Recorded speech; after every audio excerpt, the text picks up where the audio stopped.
A Serious Talk from What We Talk About When We Talk About Love by Raymond Carver.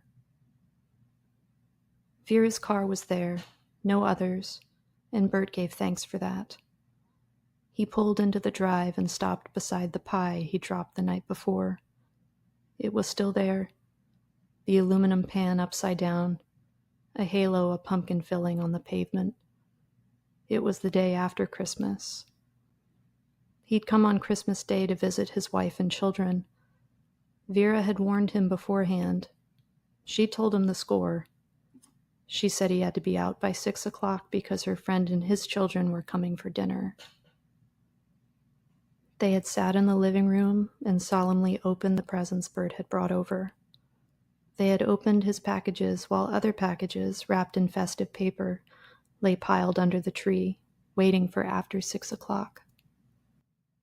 He had watched the children open their gifts, waited while Vera undid the ribbon on hers. He saw her slip off the paper, lift the lid, take out the cashmere sweater.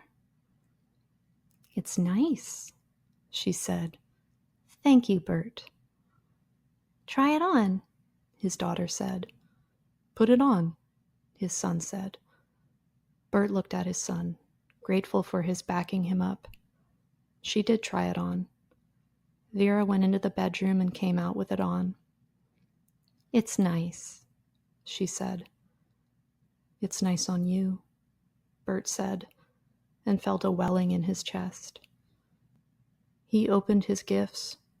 From Vera, a gift certificate at Sondheim's men's store. From his daughter, a matching comb and brush. From his son, a ballpoint pen. Vera served sodas, and they did a little talking, but mostly they looked at the tree. Then his daughter got up and began setting the dining room table, and his son went off to his room. But Bert liked it where he was. He liked it in front of the fireplace, a glass in his hand, his house, his home. Then Vera went into the kitchen. From time to time, his daughter walked into the dining room with something for the table. Bert watched her. He watched her fold the linen napkins into the wine glasses. He watched her put a slender vase in the middle of the table. He watched her lower a flower into the vase, doing it ever so carefully. A small wax and sawdust log burned on the grate. A carton of 5 more sat ready on the hearth. He got up from the sofa and put them all in the fireplace. He watched until they flamed. Then he finished his soda and made for the patio door. On the way, he saw the pies lined up on the sideboard. He stacked them in his arms, all 6, one for every 10 times she had ever betrayed him. In the driveway in the dark, he'd let one fall as he fumbled with the door.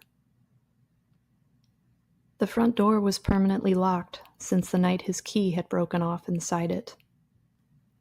He went around to the back. There was a wreath on the patio door. He rapped on the glass. Vera was in her bathrobe, and she looked out at him and frowned. She opened the door a little. Bert said, "I want to apologize to you for last night. I want to apologize to the kids, too." Vera said, "They're not here."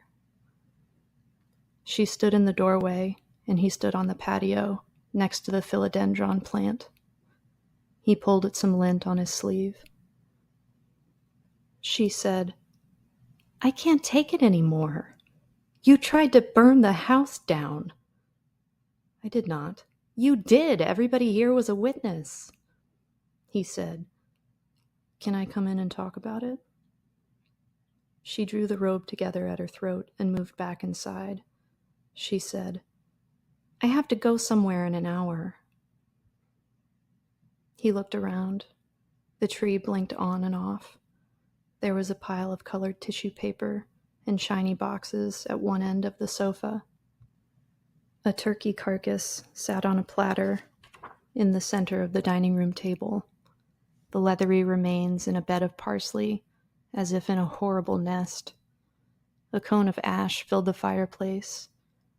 There were some empty Shasta Cola cans in there, too. A trail of smoke stains rose up the bricks to the mantel, where the wood that stopped them was scorched black.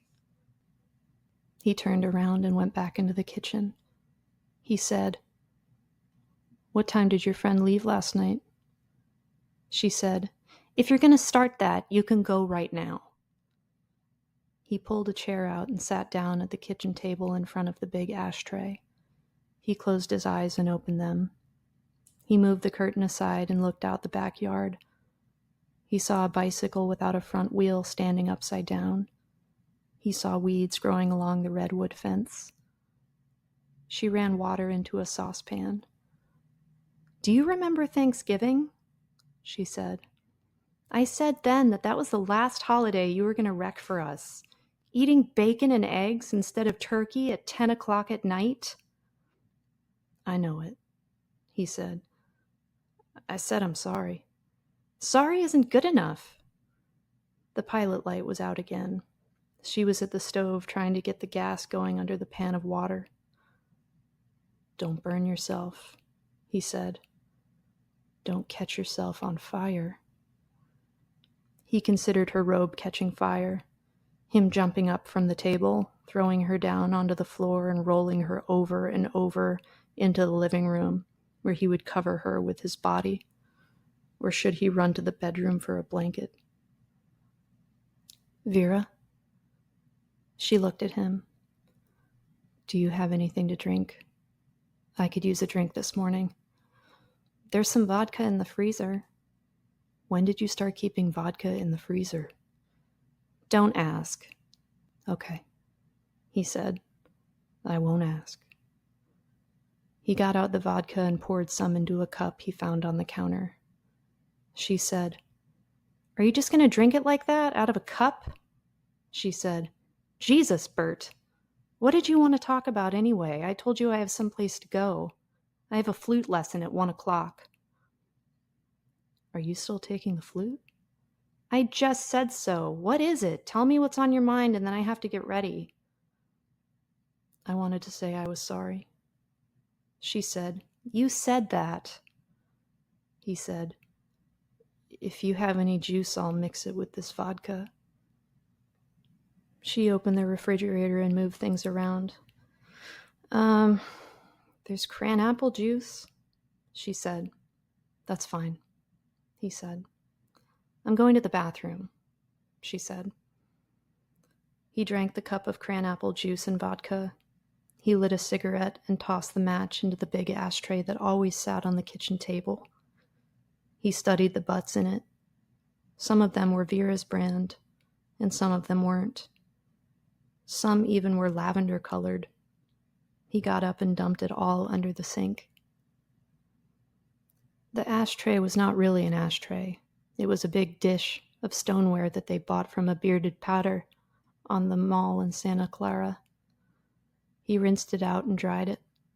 He put it back on the table, and then he ground out his cigarette in it. The water on the stove began to bubble just as the phone began to ring. He heard her open the bathroom door and call to him through the living room. "Answer that! I'm about to get into the shower." The kitchen phone was on the counter in a corner behind the roasting pan. He moved the roasting pan and picked up the receiver. "Is Charlie there?" the voice said. "No," Bert said. "Okay," the voice said. While he was seeing to the coffee, the phone rang again. "Charlie?" "Not here," Bert said. This time he left the receiver off the hook. Vera came back into the kitchen wearing jeans and a sweater and brushing her hair. He spooned the instant into the cups of hot water and then spilled some vodka into his. He carried the cups over to the table. She picked up the receiver, listened. She said, "What's this? Who was on the phone?" "Nobody," he said. "Who smokes colored cigarettes?" "I do." "I didn't know you did that." "Well, I do." She sat across from him and drank her coffee. They smoked and used the ashtray. There were things he wanted to say, grieving things, consoling things, things like that. I'm smoking 3 packs a day, Vera said. I mean, if you really want to know what goes on around here. God almighty, Bert said. Vera nodded. I didn't come over here to hear that, he said. What did you come over here to hear then? You want to hear the house burn down? Vera, he said, it's Christmas. That's why I came. It's the day after Christmas, she said. Christmas has come and gone, she said. I don't ever want to see another one. What about me? He said. You think I look forward to holidays? The phone rang again. Bert picked it up. It's someone wanting Charlie, he said. What? Charlie, Bert said. Vera took the phone. She kept her back to him as she talked. Then she turned to him and said, I'm going to take this call in the bedroom, so would you please hang it up after I've picked it up in there? I can tell, so hang it up when I say. He took the receiver. She left the kitchen. He held the receiver to his ear and listened. He heard nothing. Then he heard a man clear his throat. Then he heard Vera pick up the other phone. She shouted, Okay, Bert, I have it now. Bert. He put down the receiver and stood looking at it. He opened the silverware drawer and pushed things around inside. He opened another drawer. He looked in the sink. He went into the dining room and got the carving knife. He held it under hot water until the grease broke and ran off. He wiped the blade on his sleeve. He moved to the phone, doubled the cord, and sawed through it without any trouble at all. He examined the ends of the cord. Then he shoved the phone back into its corner behind the roasting pan. She came in. She said, The phone went dead. Did you do anything to the telephone? She looked at the phone and then picked it up from the counter. Son of a bitch! She screamed. Out! Out where you belong! She was shaking the phone at him. That's it. I'm going to get a restraining order. That's what I'm going to get. The phone made a ding when she banged it down on the counter. I'm going next door to call the police if you don't get out of here now. He picked up the ashtray. He held it by its edge. He posed with it like a man preparing to hurl the discus. Please, she said. That's our ashtray. He left through the patio door. He was not certain, but he thought he had proved something. He hoped he had made something clear. The thing was, they had to have a serious talk soon. There were things that needed talking about, important things that had to be discussed. They'd talk again. Maybe after the holidays were over and things got back to normal. He'd tell her the goddamn ashtray was a goddamn dish, for example.